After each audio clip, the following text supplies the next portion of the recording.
means citizenship held at birth. So they're not saying you have to be born in the country. They're saying that by birth you must legally be a U.S. citizen, and that does not require you to be born in America.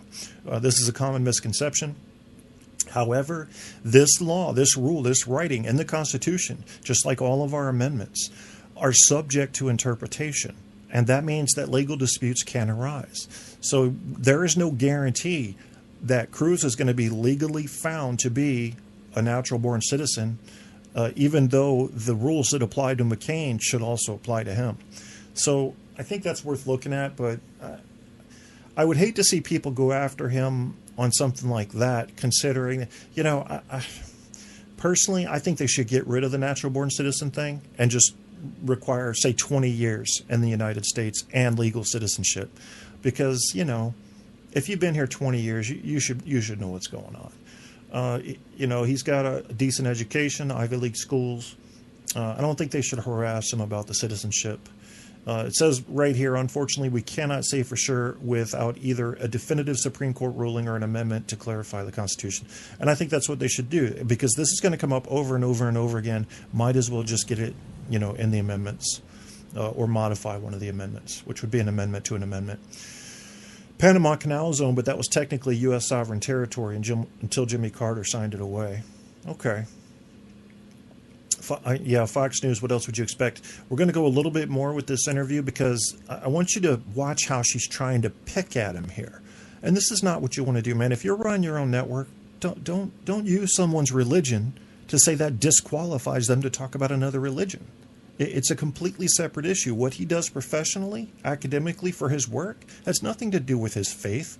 And as he said, I don't know if he said it yet, but he's going to if he didn't. His wife is a Christian. His mother, I think, is a Christian. His brother-in-law is a pastor. So it doesn't matter. I get so sick of hearing people say, Obama's a Muslim, and everybody defend that. And I'm going, so what if he's a fucking Muslim? We've got freedom of religion in our Constitution. Do these people not agree with the Constitution unless you're a Christian? It bothers me. Because don't say you enjoy these freedoms if you only support certain ones. Because you don't support the Constitution if you don't think a Muslim could be president. It's ridiculous to me. But I see the Constitution. I'm a very literal person when it comes to that stuff. I think you have to take it literally. The Constitution is not an allegorical document. Okay, it was meant to be taken literally. It gets tough when you get into the Second Amendment. I agree. That language is tough. It was written under different pretenses. But I'm one of those guys that believes in gun rights. I don't believe we should have automatic weapons, but I think you should have something to be able to defend yourself and your family. And guns are kind of in there. You're not going to get them out of there. They're in there. So you can't say, well, okay, no more guns, but you can have a taser. That's not going to work. Guns are already in there. So we're going to keep our guns. But let's continue with this and see how bad she can piss this guy off before it all ends. The Romans called Palestine. How are your findings different from what Islam actually believes about Jesus? Well, Islam doesn't believe that Jesus was crucified, first of all. Islam believes in the virgin birth. Jesus was most definitely crucified, and my book does question the historicity of the virgin birth. So again, I know that we've mentioned this 3 times now. I'm not sure what my faith happens to do with my 20 years of academic study of the New Testament. I'm just trying to bring out what some others are claiming at this point, and I want you to answer to those claims, which is... Well, it's pretty clear that there are those who actually do not like the book, who are, unhappy with its general arguments. That's perfectly fine. I'm more than willing to talk about the arguments of the book itself, but I do think it's perhaps a little bit strange that rather than debating the arguments of the book, we are debating the right of the scholar to actually write it. Well, let me give you some other quotes from Dr. William Lane Craig, who is a Christian philosopher and theologian. He's written a lot of books and done a lot of debates about science and religion. He said Reza Aslan merely repeats bygone claims about the historical Jesus that have since been abandoned and refuted. What do you say to that?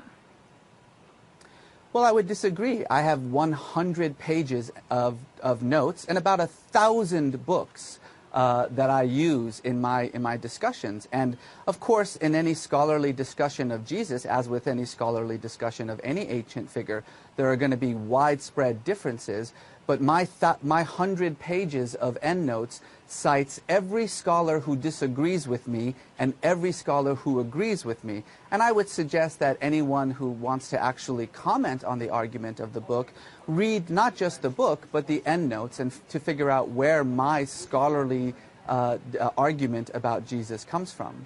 And I'm sure you're going to find people who disagree with me. Right, exactly. What are your... we're not talking about just people who disagree with you. Scholars, many scholars disagree with you as well. But I want to get to the heart of... I want to get to the heart of, like, what are your conclusions about Jesus? Well, my conclusions about Jesus start by placing him in the world in which he lived. So I start with one fundamental truth that everyone agrees on with Jesus, and that was that he was crucified. You have to understand that crucifixion in first century Palestine was a punishment that Rome reserved exclusively for crimes against the state, like sedition or rebellion, treason, or insurrection. The thieves who were crucified alongside Jesus were not thieves. The Greek word lestis means bandit. And bandit was the most common term in Jesus' time for an insurrectionist. What I say is that if you know nothing else about Jesus except that he was crucified, you know enough to understand what a troublemaker this guy must have been. The movement that he started was such a threat to the political stability of the empire that they actually had him arrested, tortured, and killed for it. So I start with that fundamental fact, and then I take the claims of the Gospels, as every single biblical scholar for 200 years has done, and look at them in light of the history of this world that we know. And what's interesting about Jesus' world is that we know a lot about it, thanks to the Romans, who were very good at documentation. And the picture that arises from this is of a real political revolutionary who took on the religious and political powers of his time on behalf of the poor and the meek, the dispossessed, the marginalized, who sacrificed himself in his cause for those who couldn't stand up for himself, and whose death ultimately launched the greatest religion in the world. Yeah, I want you to ask, actually there's another chat coming, and I want to get this on before we end this interview. Taylor Kane just says, so your book is written with clear bias, and you're trying to say it's academic. That's like having a Democrat write a book about why Reagan wasn't a good Republican. It just doesn't work. Well, what do you say to that? It would be like a Democrat with a PhD in Reagan who has been studying his life and history for 2 decades writing a book about Reagan. But then why would a Democrat want to... Oh, snap. Oh, snap. Snap, snap, snip, snap, snap, snap, snap. Snip, snip, nap, nap, nap. Know what I mean? Y'all hear me, right? He just said, bam, bam, bam, ba-ba-da, ba-ba-da. Let the PhD be PhD. I can't say it fast enough. Yeah, let's keep it going. Democracy by writing about a Republican. I see that the point is that... Ma'am, may I just finish my sentence for a moment, please? I think that the fundamental problem here is that you're assuming that I have some sort of faith-based bias in this work that I write. I write about Judaism, I write about Hinduism, I write about Christianity, I write about Islam. My job as a scholar of religions with a PhD in the subject is to write about religions. And one of the religions that I have written about is the religion that was you're not just writing about Jesus. A religion from a point of view of an observer. I mean, the thing about it is that you're promoting yourself as a scholar, and I've interviewed scholars who have written books on the resurrection, on the real Jesus, and who are looking at the same information that you're saying. To say that your information is somehow different from theirs is really not being honest I don't here. think Ma'am, my information is not different from theirs at all. I'm afraid that it sounds like you haven't actually read my book or seen what I've said about the resurrection or about Jesus or about his claims. I think you might be surprised in what I say. And there have been thousands of scholars who have written about this very same topic, many who disagree with me. And I'm going to stop you right there. Interviewers, in the future, don't ever motherfucking talk to somebody about their book if you haven't read it. Don't skim it. Don't get the Cliff's Notes. Don't get an expert to run down the bullet points with you. Read the fucking book or don't talk about it. Or else you're going to end up getting...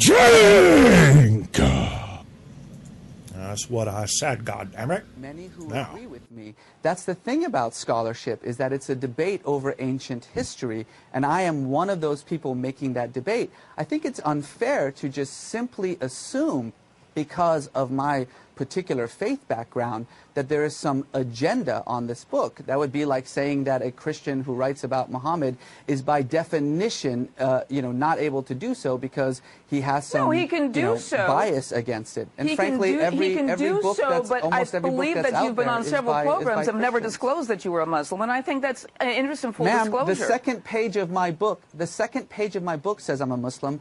Every single interview I have ever done on TV or on print says I'm a Muslim. You may not. Oh my God. Oh my God. Down goes Frazier! Down goes Frazier! Down goes Frazier! Be familiar with me, but I'm actually quite a prominent Muslim thinker in the United States. I've written a number of books about Islam. It's just simply incorrect to say that media isn't saying that I'm a Muslim. I would actually encourage you to actually try to find media that doesn't mention my biography, which, by the way, again, is on the second page of the book. All right, Reza, I want to thank you very much for coming on. The book is called Zealot, The Life and Times of Jesus of Nazareth. I want to thank you for coming on. And to that Fox News hostess, I must call her what she is.